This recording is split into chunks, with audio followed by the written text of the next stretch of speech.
This is a demo of a finished product, and this is what we are going to build in this video.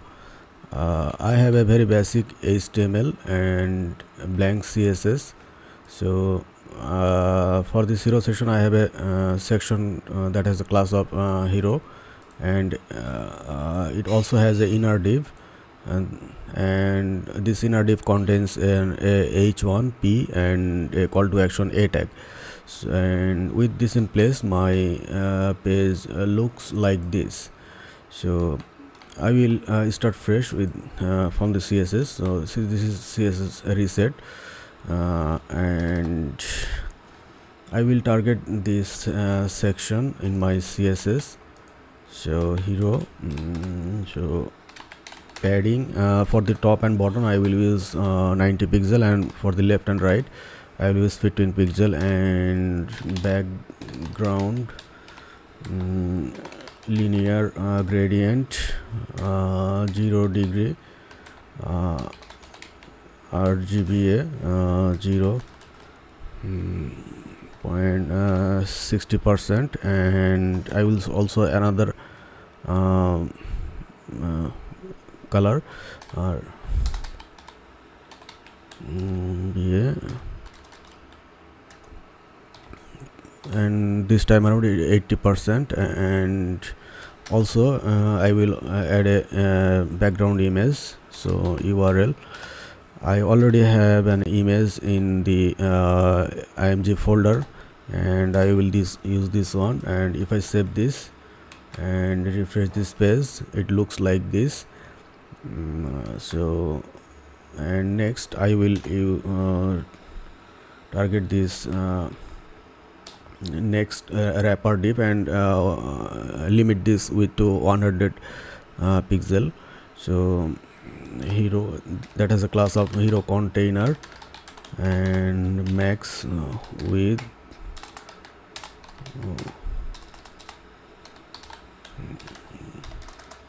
100 pixel, and margin 0 auto to center align it, and I'll not use the color here.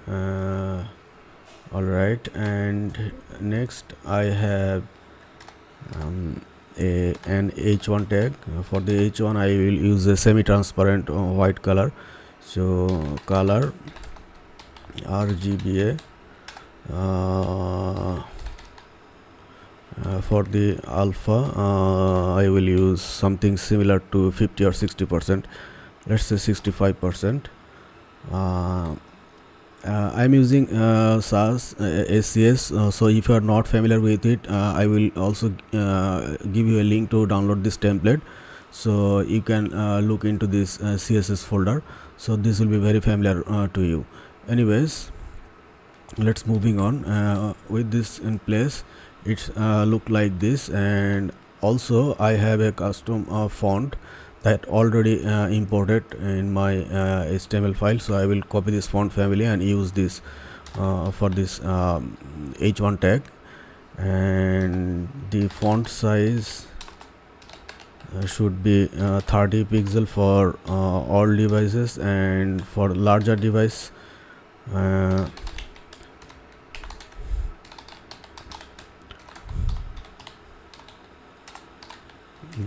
this I will bump this font to 70 pixel.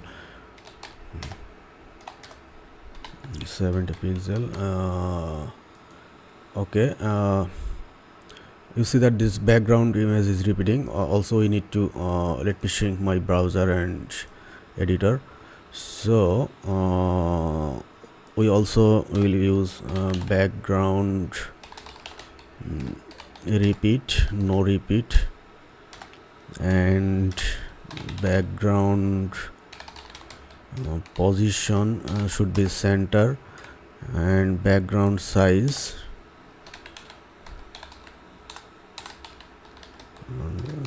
should be cover. So if I save this, much better. And for this this is for the h1, and for this p tag I will use a plain white color. For the font size I will use 22 pixel or something similar, and that's it. And if I save this, it looks like this. Also I will center align everything in this. Check this demo, I have everything center aligned. So instead of doing this for each of this element, I will center align in the main container center. And alright, and for the a tag, this color should be white as well. And let me check how it looks. And text decoration none, we don't want this underline. Font size should be 18 or 20 pixels, something similar.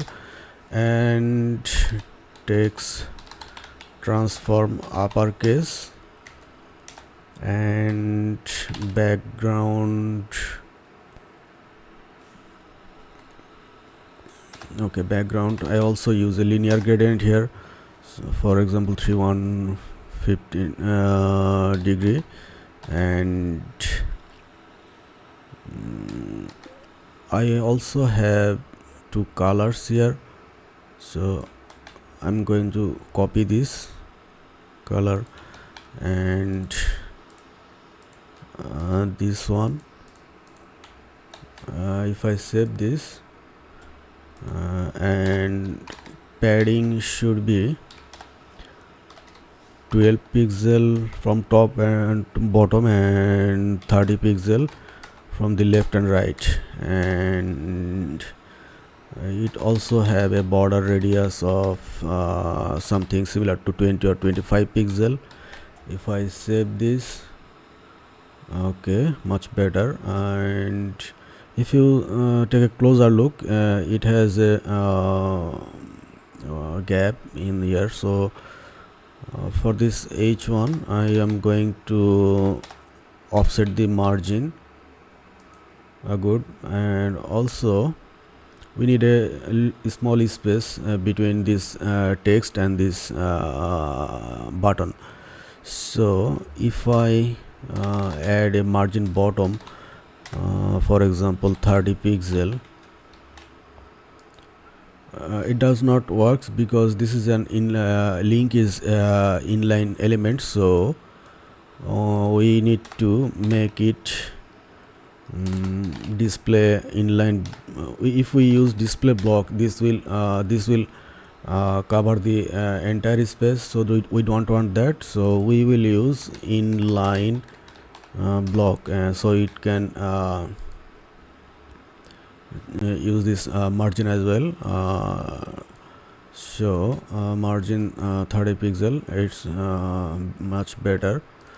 And okay, and I want if someone hovers on over the button, hover, and once again this is similar to a dot hover anyways.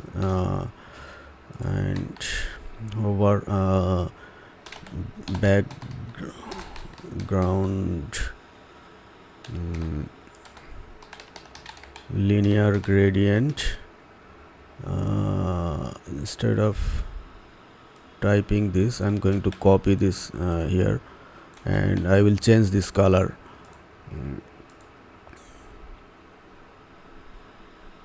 Oops.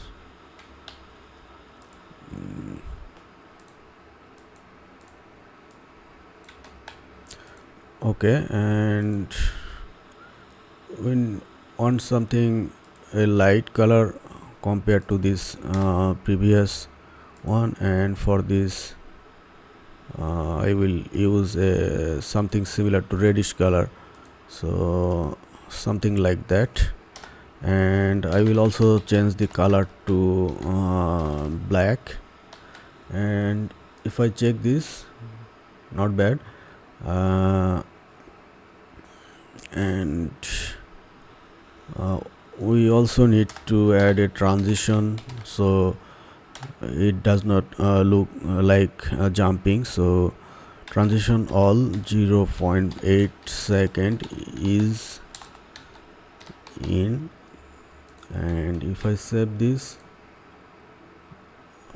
also you can add a box shadow slide, box shadow, for example 2 pixel, 3 pixel and 7 pixel.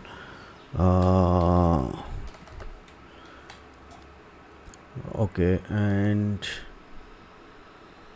okay, much better. And that's it for this banner. But in the demo, if you check once again, this heading is slightly appearing in the window, and if you want this same sort of animation effect, you need to a few lines of JavaScript, and I also have a script.js here, and I linked this into my HTML template.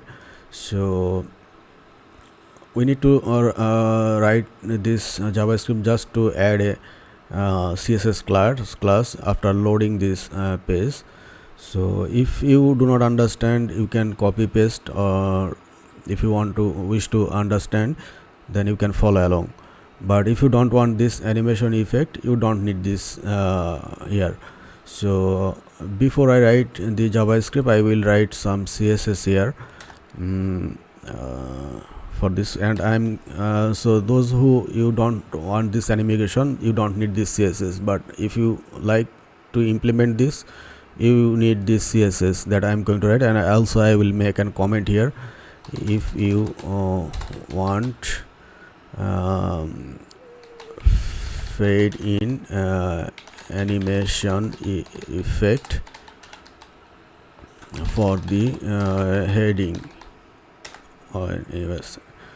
So I have a class of hero. Inside I have a hero container, and then I have an h1 tag. I'm doing this CSS specificity because you may have other headings or other elements, so that should not be overwritten. Anyways, so in the normal position I will set its opacity to 0, and blur filter should be blur of 3 pixel. And also we want or not, I will use it later, but if I refresh this, you will see that this text has heading has disappeared. So we will appear this like this in slow motion. So that's why we need to write this JavaScript. You can do it in one single line of JavaScript, but I am doing this in a different way. So I need to make sure that this every content on your page loads properly, and then we will add this extra class. So document add event listener, I will use DOM content loaded, and next will be a function. I'm going to use an arrow function, and I also use a set timeout function. Set timeout, it all accepts 2 parameter, for example a comma b. For this second example, it's a millisecond, and for this first argument, it's also a function. I'm once again using arrow function. And now I am going to add this class. So document query selector, first of all hero, and then hero container. If you change the HTML class names or skeleton, you also have to change this selector anyways. And then h1.